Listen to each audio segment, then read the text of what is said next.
Hey, I'm Nick, and I help coach people to improve their productivity and discipline in order to reach their dream lifestyles. And today I want to talk about motivation, the excitement that you get from it, and how you shouldn't focus and get too carried away with it and should instead get on with the next task. So I use motivation and excitement as close to the same thing because both cause each other. It's like a cycle. If you're motivated to do something, then you're most likely excited to do something, and it goes the other way around. The terms are interchangeable, although there's a little bit of a difference with the definition. If you watch some motivational speeches, then you'll get excited to work out, exercise, or do whatever the speech was talking about. If you're excited to finally have an opportunity to do something, then you'll be motivated to try and do harder with whatever it may be. Now, I don't want to villainize motivation and excitement. It's a good thing to be motivated to do something, and it also helps you get through it easier and do better work.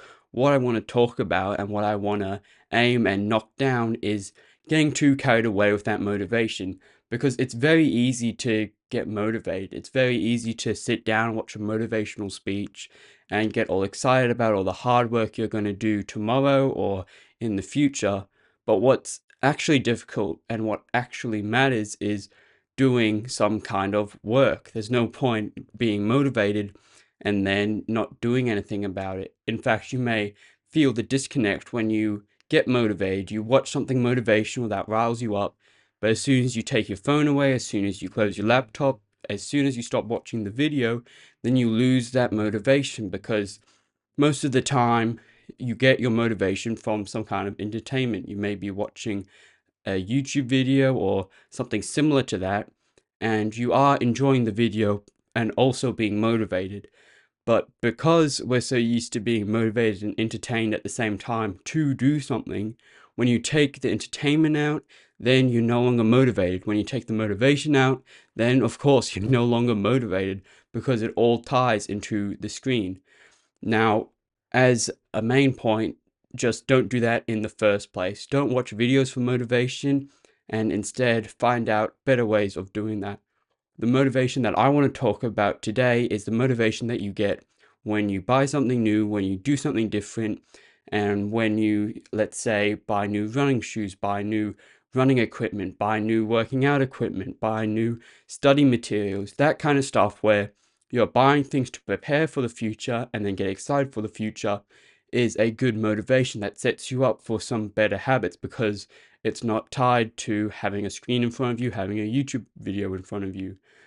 But what I want to try and stop is getting too indulged in that motivation. When you've gotten something new and you're super excited to use it, you can end up doing something like half using it. If you buy a new book that you want to study, you may be flicking through the pages for a while and looking up stuff that interests you at that moment.